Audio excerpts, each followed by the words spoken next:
গ্রামের একদম প্রান্তে একটা বিশাল ভাঙাচোরা দোতলা বাড়ি।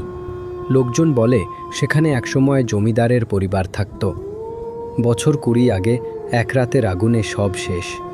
বাড়ি, মানুষ সব ছাই হয়ে যায়। তারপর থেকে ও বাড়িটাকে সবাই ভূতের বাড়ি বলেই চেনে। সন্ধ্যার পর কেউ ওদিক দিয়ে হাঁটে না, কারণ জানোলায় নাকি এখনও লাল আলো জ্বলে ওঠে। 3 বন্ধু রাহুল, জয় আর তন্ময় ঠিক করে আজ রাতে দেখব ওই বাড়িতে আসলেই ভূত আছে কিনা। তারা হাতে টর্চ, মোবাইল ক্যামেরা আর সাহস নিয়ে বেরিয়ে পড়ে। বাড়িটার দিকে যেতে যেতে আশেপাশে শোঁ শোঁ বাতাস বয়ে যায়। গাছের ডালগুলো নড়ে, কুকুরগুলো দূর থেকে চিৎকার করে ওঠে। রাহুল হেসে বলে, ভূত দেখলে লাইভ করব। বাড়ির দরজা আধখোলা, ভেতরে কুয়াশা জমে আছে। দেয়ালে পুরনো পেইন্ট খসে পড়েছে। ছাদ থেকে ঝুলছে জাল, চারপাশে ধুলা আর মৃত গন্ধ। তন্ময় টর্চ জ্বালায় আর আলো পড়ে একটা পুরনো আয়নায়।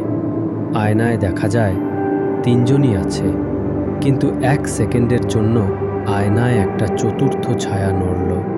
জয় বলে, তুই দেখলি? রাহুল হাসে, ক্যামেরা রেকর্ড হচ্ছে, পরে দেখা যাবে। হঠাৎ বাতাস বন্ধ হয়ে যায়, টর্চ নিভে যায়। কুয়াশার মধ্যে হালকা লাল আলো দেখা যায় জানোলার দিক থেকে। 3 জন চুপ করে তাকিয়ে থাকে। জানোলার কাছে গিয়ে দেখে লাল আলো নয়, এক মেয়ের চোখ।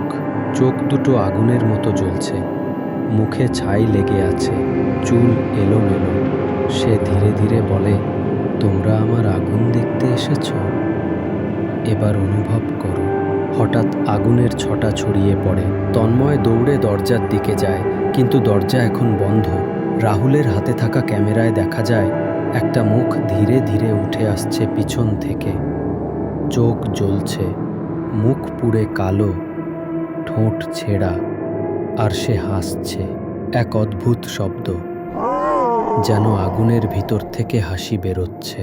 পরের দিন সকালে গ্রামের লোকজন দেখে বাড়ির সামনের গেটে পড়ে আছে 3টা টর্চ, একটা মোবাইল আর ছাইয়ের স্তূপে লেখা, তোমরাও আগুনে পুড়বে। বাড়িটার ভেতর এখনো হালকা ধোঁয়া ওঠে, আর জানোলার কাছে লালচে আলো প্রতিফলিত হয়, যেন কেউ এখনো সেখানে তাকিয়ে আছে।